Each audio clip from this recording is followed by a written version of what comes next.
کیا فرمایا؟ شیطان کے طریقے پر مت چلو. شیطان کی عادت کیا ہے؟ کیا نیکی سکھاتا ہے؟ پوچھ رہا ہوں. جو منع کیا گیا شیطان شطنن سے ہے نا، حد سے بڑھنا، کیونکہ اس نے تجاوز کیا، حد سے بڑھا. تو اب یہ کہ شیطان کے طریقے کبھی بھی اچھے ہو سکتے، وہ کبھی اچھی بات سکھا سکتا نہیں. تو فرمایا تم اس کی پیروی نہ کرو، جس طریقے کی طرف وہ بلاتا ہے اس طرف مت جاؤ. وہ تمہارے دلوں میں وسوسے ڈالتا ہے، تمہاری نگاہوں میں گناہ کو اچھا بنا کر دکھاتا ہے.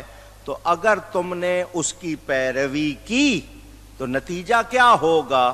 تم برائی کی طرف بڑھتے چلے جاؤ گے. تو اب جب اللہ فرما رہا ہے، واضح فرما رہا ہے کہ یہ برائی پھیلانا، برائی کی بات کو بڑھانا یہ شیطان کا طریقہ ہے، اس پر نہ چلو. وہ برائی کی دعوت دے گا، بری بات سکھائے گا. تو تم پر اللہ کا فضل کہ تم ایمان والے ہو، ایمان والے ہو کر غلط بات کرنی نہیں. اب میں یہاں ایک بات آپ سب کے لیے کروں گا. ہمارے پاس قرآن ہے یا نہیں؟ اونچی کہیے گا. حدیث شریف ہے یا نہیں؟ قرآن اور حدیث کے ترجمے، تفاسیر، حدیث کی شرحیں ہیں نا؟ علماء حق ہمارے پاس ہیں. پھر ہمیں غیروں سے سیکھنا چاہیے؟ جواب دیجئے. نہیں جی، برطانیہ سے پالیسی لے لیتے ہیں، امریکہ سے لے لیتے ہیں، چین سے لے لیتے ہیں، روس سے لے لیتے ہیں. قرآن حدیث کے ہوتے ہوئے کہیں اور سے پالیسی کی ضرورت ہے؟ پوچھ رہا ہوں. لاؤ جی فلانے کی کتاب لاؤ جی، وہ فلانا وہ بڑا سیانہ تھا، وہ اس نے جناب 40 سال پڑھنے کے بعد، 50 سال پڑھنے کے بعد کتاب لکھی جی، اس کو نوبیل پرائز ملا، عالمی ایوارڈ ملا اس کو. اس قرآن حدیث کے مقابل کوئی ہو سکتا ہے؟ سرمایہ دارانہ نظام، کیپٹلزم، وال اسٹریٹ. امریکہ میں ایک چھوٹا سا علاقہ ہے نیو یارک میں جس کو وال اسٹریٹ کہتے ہیں. بڑی تنگ سی گلیاں، بلڈنگیں بنی ہوئی ہیں. پوری دنیا کے پیسے کے حوالے سے مشہور ہے کہ یہ دنیا کی امیر ترین جگہ وال اسٹریٹ کہتے ہیں. وہاں سرمایہ داری کا سارا وہ سلسلہ کھیل ہوتا ہے. پوری دنیا کا سب سے بڑا مرکز کہتے ہیں اس کو. فیل ہو گیا وہ سرمایہ دارانہ نظام. آج ان کو کھربوں ڈالر کے قرضے چڑھا لیے، کسی کو کوئی فائدہ نہیں پہنچا سکے. میرے آقا نے مدینہ میں اسلامی سلطنت بنائی، کوئی وال اسٹریٹ نہیں تھی، کوئی بینک نہیں تھا، کچھ نہیں تھا، مگر وہ نظام دیا کہ سب سے زیادہ خوشحال تھے وہ. اللہ یا رسول اللہ. آج ہمارے پاس قرآن ہے، حدیث ہے، اور ہم کہیں نہیں پالیسی لو اللہ کے دشمنوں سے. ہم ابلیس سے مشورے کریں تو کیا یہ ایمان والے ہیں؟ اونچی گئی ہے.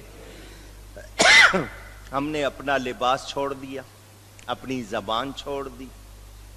ہمارے اسکولوں میں بچوں کو اب اپنا نصاب نہیں غیروں کا پڑھایا جاتا ہے. او لیول، آرڈنری لیول، اے لیول، ایڈوانس لیول کہلاتا ہے. نصاب کہاں سے آتا ہے؟ باہر سے. آپ کے ہاں کے اسکولوں میں جو تھے پہلے معاشرتی علوم پڑھاتے تھے، سائنس بھی پڑھاتے تھے، جیومیٹری بھی پڑھاتے تھے، ریاضی بھی پڑھاتے تھے، اسلامیات بھی تھی، اردو بھی تھی، سب کچھ تھا. کچھ نہ کچھ اپنی باتیں تھیں، اپنی زبان تھی. اب کہیں ہے؟ پوچھ رہا ہوں. نہیں. پھر کیا کر رہے ہیں ہم لوگ؟ کیا یہ شیطان کے راستے پہ چلنا ہے یا نہیں؟ انگریزی سیکھنا بری بات نہیں. دنیا میں جتنے علوم پڑھائے جاتے ہیں ان کا سیکھنا میں برا نہیں کہہ رہا. نہ ڈاکٹر بننے کو غلط کہہ رہا ہوں، نہ انجینئر بننے کو غلط کہہ رہا ہوں، نہ کمپیوٹر سیکھنے کو غلط کہہ رہا ہوں. مگر اس بات کو غلط کہہ رہا ہوں کہ ہماری اپنی زبان کہاں ہے، ہماری اپنی تہذیب کہاں ہے، ہماری اپنی اقدار کہاں ہیں، ہمارے اپنے علوم کہاں ہیں۔ اسلامیات کی ایک کتاب رکھ دی، اس کا امتحان کوئی ضروری نہیں ہے کہ آپ نے پاس ہی کرنا ہے، فیل بھی ہو گئے کوئی بات نہیں، کیونکہ وہ نصاب میں نہیں ہے، وہ تو ویسے رکھ دی ہے۔ کیا ہے پھر مسلمان کہاں سے بناؤ گے؟ اپنے ملک کی محبت کہاں سے سکھاؤ گے؟ ایک مسلمان کو ہم نے مسلمان ہی نہ بنایا تو پھر اور کیا بنایا؟ اب یہ ماں باپ کی ذمہ داری زیادہ ہو گئی کہ اسکول کالج میں نہیں سکھایا جا رہا تو گھروں میں ہم مسلمان بنا رہے ہیں یا نہیں بنا رہے ہیں؟ اب ماں باپ کی ذمہ داری بڑھ گئی کہ بچے کو آپ تربیت دیں، دین آپ سکھائیں۔ ہمیں شیطان کے راستے پر، اس کے قدموں پر چلنے سے منع کیا گیا ہے، اس کی پیروی نہیں کرتے۔ جہاں بھی کہیں آپ دیکھیں گے، جہاں کہیں آپ غلط اپنائیں گے، آپ کے لیے خرابی ہوگی، کوئی خیر نہیں ہوگی۔ وہ لوگ جن کی سوچ میں بھی، جن کی فکر میں بھی، جن کے ارد گرد بھی وہی لوگ ہوں گے جن کا دین سے کوئی تعلق نہیں۔ بولو اس میں روحانیت آئے گی؟ نہیں آئے گی۔ تو یہ کب ہوتا ہے؟ جب آپ خود اس کے لیے کوشش، اور قرآن نے کہہ دیا وَأَلَّيْسَ لِلْإِنسَانِ إِلَّا مَا سَعَى، انسان کے لیے وہی ہے جس کی وہ کوشش کرے۔ تو کوشش تو کروں میں غیر بننے کی اور چاہوں کہ اچھا مسلمان ہو جائے، ہو سکتا ہے؟ جو بوئیں گے وہی کاٹیں گے۔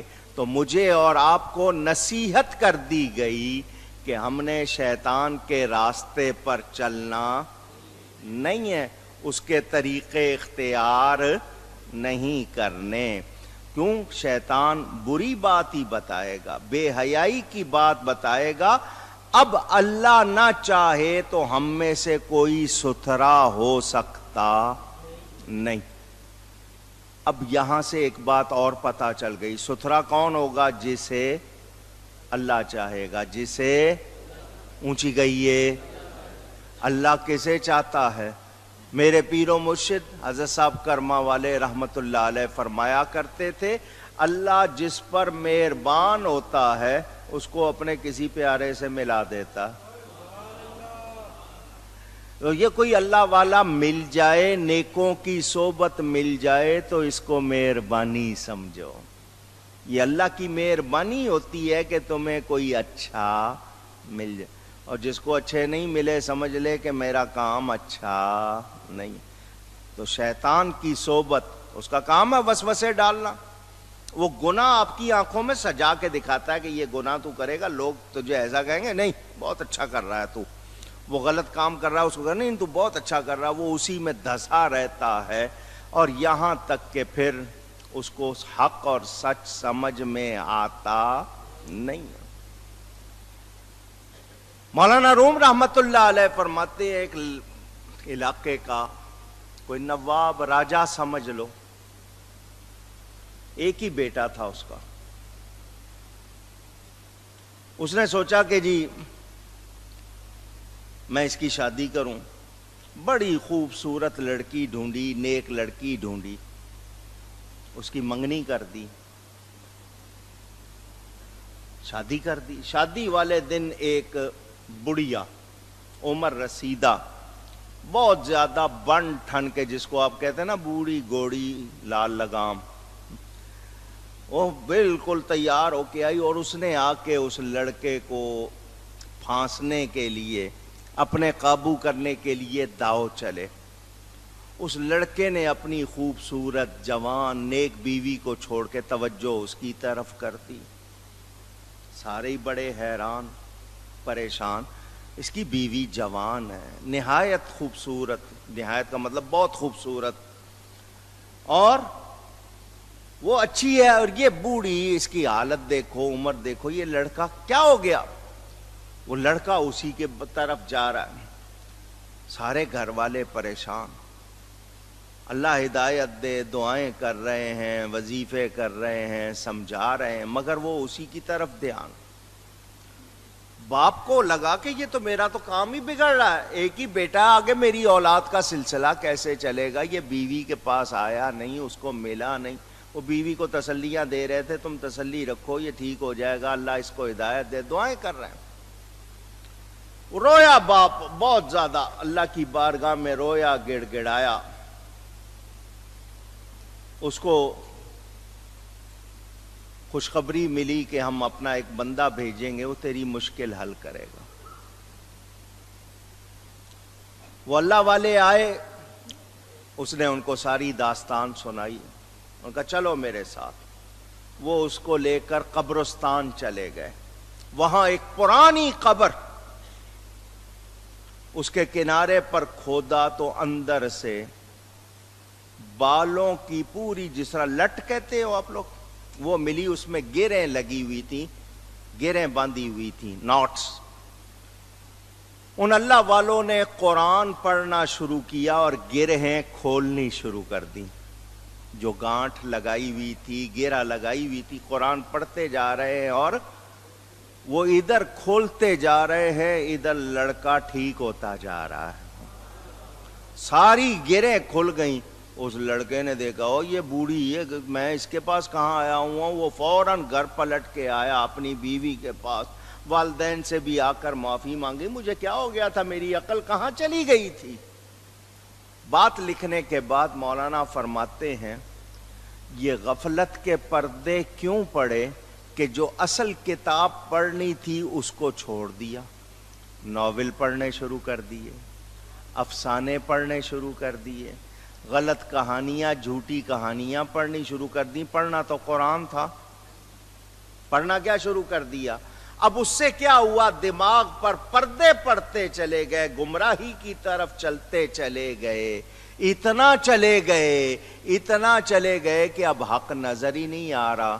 قرآن پڑھا تو گیریں کھلی یا نہیں کھلی، پردے ہٹے یا نہیں ہٹے، اندھیرے دور ہوئے یا نہیں ہوئے۔ اور نیکوں کی صحبت میں آؤ گے تو برائی سے نفرت ہوگی نا۔ جب نیکوں کی صحبت ہی نہیں ملے گی تو پھر تمہیں برائی سے دوری کیسے ملے گی؟ تو قرآن پڑھا، وہ ساری گرہیں کھل گئیں۔ گھر والے کھانے پہ اکٹھے بیٹھے ہوئے تھے، باپ نے چھیڑنے کو کہا، ہاں بھائی اس بڑھیا کا کیا حال ہے؟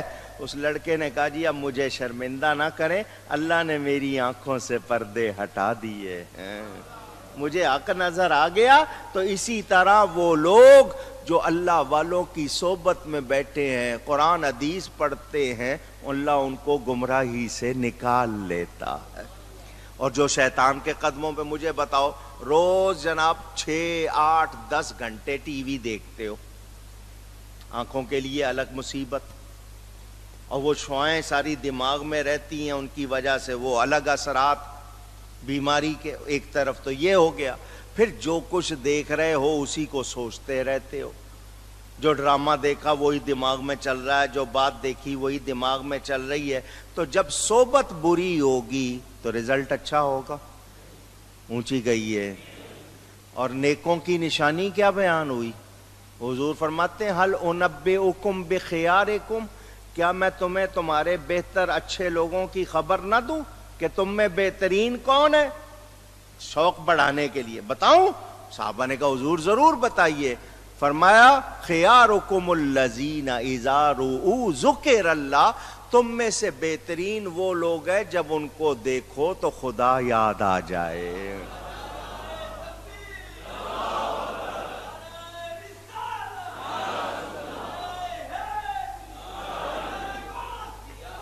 دھیان برائی کی طرف نہ جائے بلکہ اچھائی کی طرف آ جائے، گناہ کی طرف دھیان بھی نہ جائے، ان کے دیکھنے سے اللہ کی طرف دھیان لگ جائے تو وہ لوگ کون ہیں؟ وہ سب سے اچھے ہیں۔